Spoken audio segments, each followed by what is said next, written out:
Bismillah ar-Rahman ar-Rahim, salatu wassalamu ala ashrafil mursalin. Chers étudiants, par cette nouvelle application, donc, on va continuer les applications directes de la dynamique des structures.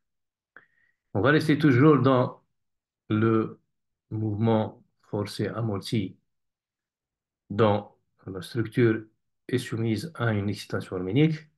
Maintenant, dans cette application, on va voir un type d'excitation qui est donc dû à un déplacement du support.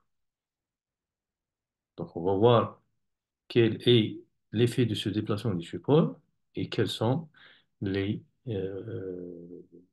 déplacements maximum qu'on va obtenir à partir du déplacement du support. Donc, l'objectif est de calculer la réponse des systèmes amortis à un seul degré de liberté soumis à un déplacement du support de type harmonique. Donc, on va beaucoup plus s'intéresser à la valeur maximale de ces réponses-là. On va retrouver notre fameuse équation du mouvement dû à ce déplacement du support. Et on va donc faire varier donc, l'amortissement pour avoir une idée sur l'effet de l'amortissement sur le déplacement maximal.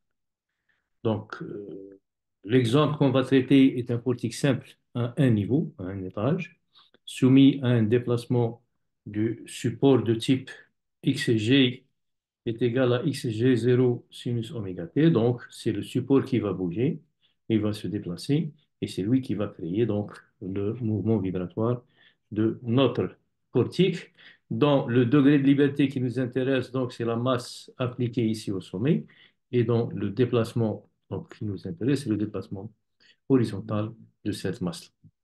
La masse est supposée concentrée. On aura donc des rigidités, des demi-rigidités de part et d'autre, puisque les poteaux seront parallèles. Donc, et on retrouvera notre système équivalent. Donc, si vous voulez, ce système-là qui va se déplacer au niveau du support. Donc, ça, c'est la masse. Et ça, c'est la rigidité K, qui est la somme des deux rigidités, K sur 2 plus K sur 2. Donc, on donne des valeurs numériques afin de faire des applications numériques. XG0 qui est l'amplitude du déplacement du support, donc c'est la valeur maximale 25 cm. Oméga, c'est la pulsation de ce déplacement du support, donc 3,5 radians. K est donné aujourd'hui, donc c'est pas la peine de la calculer, sinon donc, vous pouvez la calculer par la méthode de flexibilité, par la méthode de multiplication des diamètres. 13,12 puissance 4. La masse, c'est 1750 qui est au sommet et un amortissement de 0,2. Donc, on vous demande de décrire l'équation du mouvement, de calculer le déplacement maximum en régime permanent de ce système. Et la dernière question, donc on veut augmenter l'amortissement de 0,2 à 0,7 et on va voir quel est l'effet sur le déplacement maximal de cette augmentation d'amortissement. Un petit rappel avant de commencer. Donc, on l'a déjà vu, chapitre 2, partie 6, lorsqu'on a parlé du déplacement du support. En réalité, le déplacement du support est un des moyens donc, de comptabiliser le séisme. Le séisme peut être généralement sous deux formes. Soit le support est déplacé, soit il y a une accélération du support qui vient du séisme. Donc ça, c'est l'effet du séisme direct sur la structure. Donc, il se manifeste sous ces deux formes-là, le plus souvent, déplacement du support ou bien accélération du support. Donc, ce séisme va frapper la structure. La structure, elle peut avoir deux comportements, soit un comportement flexible, soit un comportement rigide. Si le comportement est rigide, donc c'est comme si vous êtes en train de pousser la structure. Carrément, vous la poussez d'une direction, donc UJ. D'accord? Et là, donc, il n'y a pas de déformation ni dans les poteaux ni dans la poutre et la structure est poussée d'une valeur référence, d'un axe de référence à une valeur donc UG, donc totalement. Donc il n'y a pas de déformation. Ce cas-là ne nous intéresse pas en structure, puisqu'il n'y a pas de déformation, donc ça ne nous intéresse pas du point de vue conception. Et là, donc, c'est ce qu'on appelle un mouvement du corps rigide. Ça, c'est un mouvement du corps rigide. Il n'y a pas de déformation des éléments de la structure, il n'y a pas de rigidité ni d'amortissement, donc on s'intéresse beaucoup plus à l'effort tranchant à la base, souvent selon les codes. Donc, par exemple, un des codes, c'est celui-là. On a déjà vu ça dans le cours. Donc, ça, c'est un exemple de structure rigide qui n'est pas intéressant pour nous. Ce qui nous intéresse maintenant, c'est beaucoup plus les structures flexibles. Une structure flexible est une structure qui, non seulement elle bouge dans la direction, donc, ceci de valeur UG parce que c'est le déplacement du support. Et en même temps, donc, ces éléments se déforment donc, de façon générale. Bon, ici, on a représenté uniquement la déformation du poteau parce qu'on a supposé que la poutre est très rigide, donc il n'y a pas de déformation du plancher. Et dans ce cas, vous voyez donc non seulement que le portique va bouger de valeur UG, mais en même temps, il va se déformer. Donc, selon le degré de liberté qui nous intéresse, il va se déformer dans ce sens. Donc, le déplacement se fera dans le sens du mouvement avec déformation des éléments de la structure. Donc là, on revient donc à notre problème initial avec un déplacement initial, donc UG, qui est le déplacement du support. Donc, dans ce cas, donc, c'est ce qui nous intéresse le plus dans cette dynamique des structures, c'est lorsque la structure est flexible d'une façon G. Donc, un rappel sur ce mouvement-là. Donc, je répète, mon degré de liberté, c'est celui-là.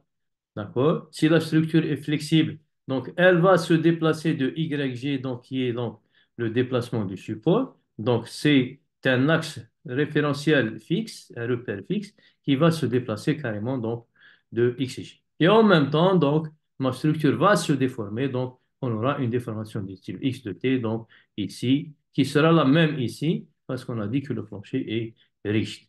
Et dans ce cas, donc, on aura deux types de déplacements, un déplacement du support XG et un déplacement de la structure XT. Si j'ajoute les deux, donc j'aurai un déplacement X total. X total, c'est le déplacement de la structure par rapport au repère fixe, alors que X, c'est le déplacement de la structure par rapport à son repère local. Donc, là, donc, la relation entre ces trois valeurs, le X total, le XT, le XG, c'est la fameuse définition. Je pense que vous vous rappelez ça dans votre ancienne formation dans le champ du repère absolu, du repère relatif et ainsi de suite. Donc, on remarque que le repère total X total est égal à X plus XJ. Donc, X, je répète, c'est le déplacement de la masse par rapport à son repère local, alors que X total, c'est le déplacement de la masse par rapport au repère fixe. La différence entre les deux, entre X total et X, vous donne le déplacement donc, du repère lui-même, c'est le repère fixe qui va se déplacer au repère local. Donc, c'est ça qui fait la définition de cette structure flexible. Donc, si je l'applique à ma structure, d'accord, je vois que dans cette structure-là, je n'ai pas de force extérieure directement appliquée à la masse. Par contre, j'ai beaucoup plus un déplacement donc, du support ici. Donc, ce déplacement du support, ça veut dire que je n'ai pas de P de T, donc il est nul, ce qui veut dire que le deuxième terme est nul. Par contre, j'ai une force d'inertie due à la masse, j'ai une force d'amortissement due à l'amortissement et j'ai une force donc de rigidité due à la raideur. Dans ce cas, donc, je peux exprimer ces forces dans mon repère donc, que je choisis. Choisissez n'importe quel repère qui vous arrange. Le plus souvent, on utilise le repère repère de ma structure. D'accord? C'est le plus simple parce qu'on a tendance à exprimer toutes les déformations par rapport au repère de la structure. Au lieu d'avoir un repère fixe quelque part, il vaut mieux donc gérer la structure elle-même et travailler dans son repère local. C'est pour ça qu'on s'intéresse beaucoup plus à exprimer l'équation du mouvement toujours en fonction de x de t. Alors qu'on peut l'exprimer en fonction de x total, comme on peut l'exprimer en fonction de xg, ce n'est pas un problème. Mais le plus souvent, on préfère donc travailler uniquement localement dans le repère de la structure. Comme ça simplifie donc la traçabilité des déformations. Et dans ce cas, donc, si j'ai une masse et que la masse est soumise à deux mouvements, il vaut mieux donc la masse avec son inertie. Elle est beaucoup plus reliée à x total que à x de t puisqu'il y a deux mouvements. Dans ce cas, donc, l'inertie s'applique sur la valeur totale. Alors que l'amortissement et la rigidité, eux, sont liés beaucoup plus au mouvement local, cx point et kx. Et dans ce cas, donc, je peux dire que fi plus fa plus fk est égal à 0. Si je remplace ceci dans mon expression, donc j'aurai cette expression-là, mx seconde totale plus cx point plus kx qui est égal à 0. Or, on a dit que x total, x total, pardon, c'est x plus xg. Et si je dérive deux fois pour avoir l'accélération totale, c'est l'accélération x plus l'accélération x seconde g du support. Donc, si je remplace ici, je vais remplacer le x total par sa valeur. J'aurai donc x secondes plus x secondes plus x secondes g, c'est x point et kx restent les mêmes, donc j'aurai est égal à 0.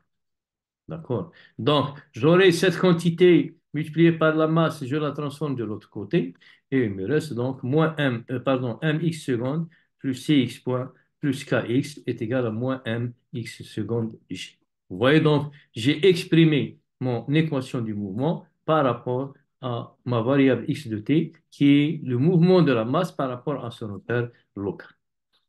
D'accord? Maintenant, il suffit juste de calculer x secondes g, puisque x, g, le déplacement du support, c'est x g0 sinus oméga t, donc c'est une fonction harmonique de la valeur maximale bien d'amplitude x g0 en dérivant deux fois. Donc, la première fois, c'est oméga x g0 cosinus, et la deuxième fois, donc, c'est moins x g0 oméga carré sinus oméga t. Donc, si je remplace ici, j'aurai donc mx seconde plus cx point plus kx qui est égal, le moins avec le moins, m x g0 oméga au carré sinus oméga t. J'obtiens donc l'équation du mouvement due à un déplacement du support x g0 sinus oméga t.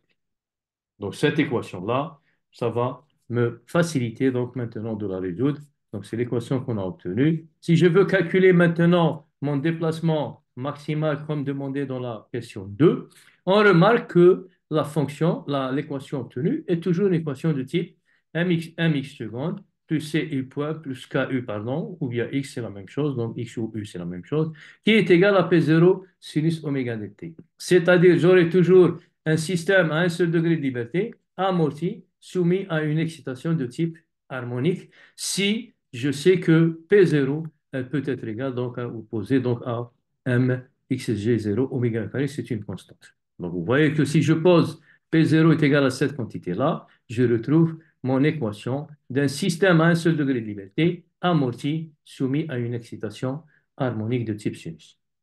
Là, je ne vais pas refaire ce qu'on a déjà démontré dans l'application 4 et 5, parce qu'il s'agit des systèmes amortis soumis à une excitation harmonique. Et on a vu que ma réponse permanente, donc UP, c'est du type U sinus oméga t moins phi. Donc U, c'est l'amplitude de la réponse permanente, pardon, moins alpha, et alpha, c'est le déphasage.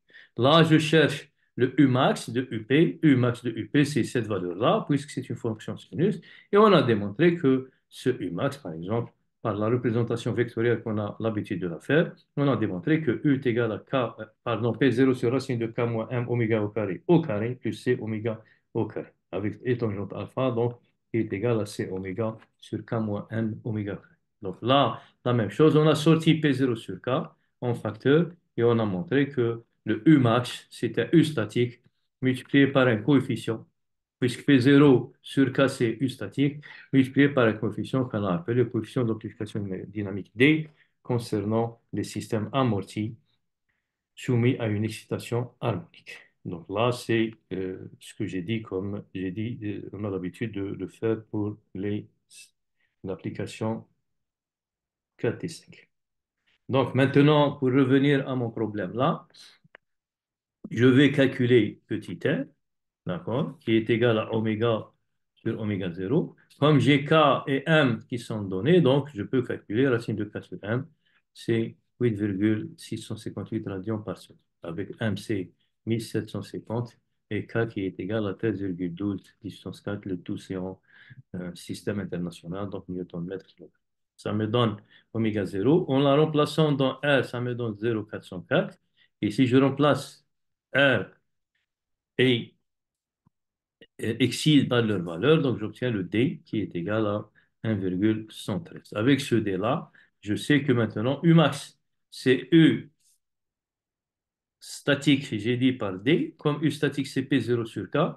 P0, donc on a dit, c'est M x G0 oméga au carré, M x G0 oméga carré, donc sur K. Ce x G0 oméga carré sur K, donc je sais que M sur K parce que oméga 0, c'est racine de K sur M. Oméga au carré, c'est K sur M. Donc, l'inverse de ça, c'est 1 sur K. 1 sur K, c'est 1 sur oméga 0 au carré. Et oméga au carré, oméga 0 au carré, bien sûr, ça, c'est le R au carré. Donc, c'est R au carré. Et dans ce cas, donc, Umax, c'est égal à D fois x égé 0 fois r au carré qui est égal donc 1,173 multiplié par 0,25 mètres qui est 25 cm, 0,404 au carré, donc c'est 4,78 cm. Voilà, donc c'est plus simple, c'est très simple. Je répète, donc on a juste transformé P0 en le déplacement initial, donc le déplacement pardon, du support en une force P0. La dernière question, donc on a dit que si j'augmente maintenant psi de 0,2 à 0,7, j'aurai la même démonstration, donc j'aurai toujours U max qui est égal à U statique fois D, donc celui-là. Donc le R ne change pas, c'est toujours 0,404. Par contre, le xi va changer. D'accord? Donc P0 sur K, on a dit, c'est avec P0 toujours mx G0 oméga au carré puisque c'est un support, c'est un déplacement du support. Et donc, on aura R qui ne change pas, donc, et D qui devient à peu près égal à 1. Donc, ça, c'est vérifié parce que R tend vers à peu près entre 0 et 0,5. Entre 0 et 0,5, on a dit qu'en général, D tend vers 1, c'est-à-dire que X statique tend vers, de X dynamique tend vers le X statique sur la courbe, si vous vous rappelez, donc la courbe de D en fonction de R pour les systèmes amortis en excitation harmonique. Donc, en remplaçant dans mon expression de Umax, donc, j'aurai donc D, c'est 1, 0,25 et 0,404. On obtient donc 0,408. Tout à l'heure, donc, on a obtenu 0,478 pour un xi est égal à 0,2.